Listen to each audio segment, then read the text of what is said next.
Hi dear students, welcome back to Xylem learning. Abdullah സാറാണ്. കുറെ ദിവസമായി നമ്മൾ കണ്ടിട്ടല്ലേ. അപ്പോൾ അടിപൊളിയായിട്ട് മക്കൾ എല്ലാവരും 6ാം ക്ലാസ്സിലേക്ക് കയറിയിരിക്കുകയാണ്. വെക്കേഷനൊക്കെ അടിച്ചു പൊളിച്ചു. അതിനുശേഷം ക്ലാസ്സസ് തുടങ്ങിയിട്ട് വളരെ കുറച്ച് ദിവസങ്ങളായിട്ടുള്ളൂ. ചാപ്റ്റേഴ്സ് ഒക്കെ സ്റ്റാർട്ട് ചെയ്തിട്ടുണ്ടാവുള്ളൂ. അപ്പോൾ നമ്മുടെ ഫസ്റ്റ് ചാപ്റ്ററിലുള്ള ഒരു ചെറിയൊരു ടോപ്പിക്കുമായിട്ടാണ് ഞാൻ വന്നിരിക്കുന്നത്. വിത്തിൻ 3 മിനിറ്റ്സ് നമ്മൾ എന്ത് ചെയ്യും, ആ ഒരു ടോപ്പിക് കംപ്ലീറ്റ് ചെയ്യും.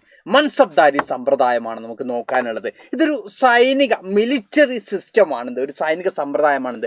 മൻസബ്ദാരി സമ്പ്രദായം ഇതാരാണ് കൊണ്ടുവന്നിട്ടുള്ളത്, ഇതിലൂടെ എന്താണ് ലക്ഷ്യം വെച്ചിട്ടുള്ളത്, ഈ കാര്യങ്ങളാണ് നമ്മളിപ്പോൾ ഡിസ്കസ് ചെയ്യാൻ പോകുന്നത്. അപ്പോൾ എല്ലാ മക്കളും ഈ ഒരു ക്ലാസ് കംപ്ലീറ്റ് ആയിട്ട് കാണുക. വിത്തിൻ 3 മിനിറ്റ്സ് നമുക്ക് എന്ത് ചെയ്യാം, ഈ ഒരു ഭാഗം ക്ലിയർ ചെയ്യാം അല്ലെങ്കിൽ കംപ്ലീറ്റ് ചെയ്യാം. അപ്പോൾ എല്ലാ മക്കളും കൂടെ നിൽക്കുക. അപ്പോൾ ഇവിടെ നമുക്ക് നോക്കാം എന്താണ് മൻസബ്ദാരി സമ്പ്രദായം എന്ന് നമുക്ക് നോക്കണം. അപ്പോൾ ഇവിടെ നമ്മൾ ഈ പറയുന്നത് പോലെ തന്നെ അക്ബർ എന്ന് പറയുന്ന റൂളർ കൊണ്ടുവന്നിട്ടുള്ള ഒരു സിസ്റ്റമാണ് മൻസബ്ദാരി സിസ്റ്റം. ആരെ കൊണ്ടുവന്നിട്ടുള്ളത്? അക്ബർ കൊണ്ടുവന്നിട്ടുള്ള മുഗൾ സാമ്രാജ്യത്തിലെ പ്രഗത്ഭനായിട്ടുള്ള മുഗൾ എംപയറിലെ ഏറ്റവും പ്രഗത്ഭനായിട്ടുള്ള റൂളർ ആയിരുന്നു ആര്? അക്ബർ. അക്ബർ സൈന്യത്തെ എക്സ്പാൻഡ് ചെയ്യാൻ വേണ്ടി, സൈന്യത്തെ വിന്യസിക്കാൻ വേണ്ടി. സൈന്യത്തെ എന്തിനാ വിന്യസിപ്പിക്കുന്നത്? നിങ്ങൾ പഴയ സിനിമകളിലൊക്കെ കണ്ടിട്ടില്ലേ? യെസ്, ഫുള്ളും സൈനികരും കുതിരകളും ഒക്കെ ആയിരിക്കും അല്ലെ, വാളും യുദ്ധങ്ങളൊക്കെ ആയിരിക്കും ഉണ്ടാവും അല്ലെ. അപ്പൊ അതുപോലെ തന്നെ സൈന്യത്തെ വിന്യസിപ്പിക്കാൻ വേണ്ടി അല്ലെങ്കിൽ മിലിറ്ററി എക്സ്പാൻഡ് ചെയ്യാൻ വേണ്ടി അക്ബർ കൊണ്ടുവന്നിട്ടുള്ള ഒരു സിസ്റ്റമാണെന്ത്? മൻസബ്ദാരി സിസ്റ്റം. അപ്പൊ ആരാ ഇൻട്രൊഡ്യൂസ് ചെയ്തത്? അക്ബർ ആണ് ഇത് ഇൻട്രൊഡ്യൂസ് ചെയ്ത് എന്നുള്ളത് നമുക്ക് ആദ്യം നോട്ട് ചെയ്ത് പോവുക. ആരാണ് മക്കളെ? അക്ബറാണ് കൊണ്ടുവന്നിട്ടുള്ളത്. അക്ബർ ആരായിരുന്നു മക്കളെ?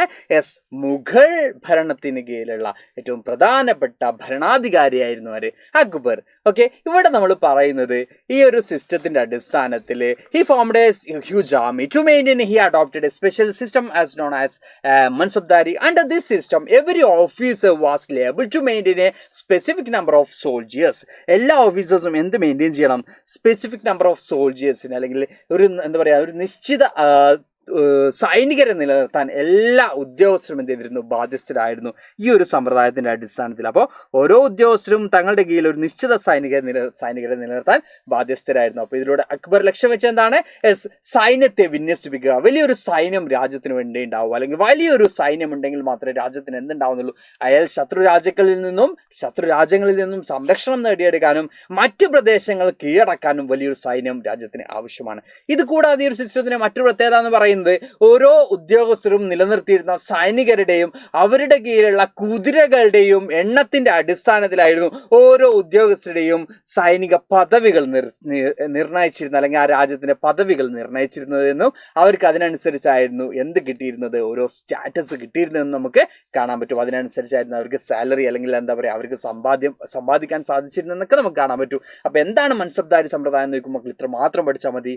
മുഗൾ ഭരണകാലഘട്ടത്തിൽ during the Mughal period Akbar introduce ചെയ്തിട്ടുള്ള ഒരു മിലിറ്ററി സിസ്റ്റമാണ് മൻസബ്ദാരി സിസ്റ്റം. യെസ്, ഓരോ ഓഫീസേഴ്സും ഓരോ ഉദ്യോഗസ്ഥരും അവരുടെ അണ്ടറിൽ നമ്പർ ഓഫ് സോൾജിയേഴ്സിനെയും ഹോഴ്സസിനെയും മെയിൻറ്റെയിൻ ചെയ്യണം എന്നുള്ളതാണ് ഈ ഒരു മൻസബ്ദാരി സിസ്റ്റത്തിന്റെ പ്രത്യേകത. ഇതിന്റെ എയിം എന്താണ്? To expand his military or അവരുടെ സൈന്യത്തെ വ്യാപിപ്പിക്കുക എന്നുള്ളതായിരുന്നു ലക്ഷ്യം. അപ്പൊ ഇത്രയും എന്തിനെ കുറിച്ച് നമുക്ക് പഠിക്കാനുള്ളൂ? മൻസബ്ദാരി സമ്പ്രദായത്തെ കുറിച്ച് പഠിക്കാനുള്ളൂ. ഇതുപോലെ നമ്മുടെ ചാപ്റ്റർ ഓരോ ചെറിയ ഭാഗങ്ങളായിട്ട് നമ്മൾ ഇനിയും വരുന്നതാണ്. Thank you all, by.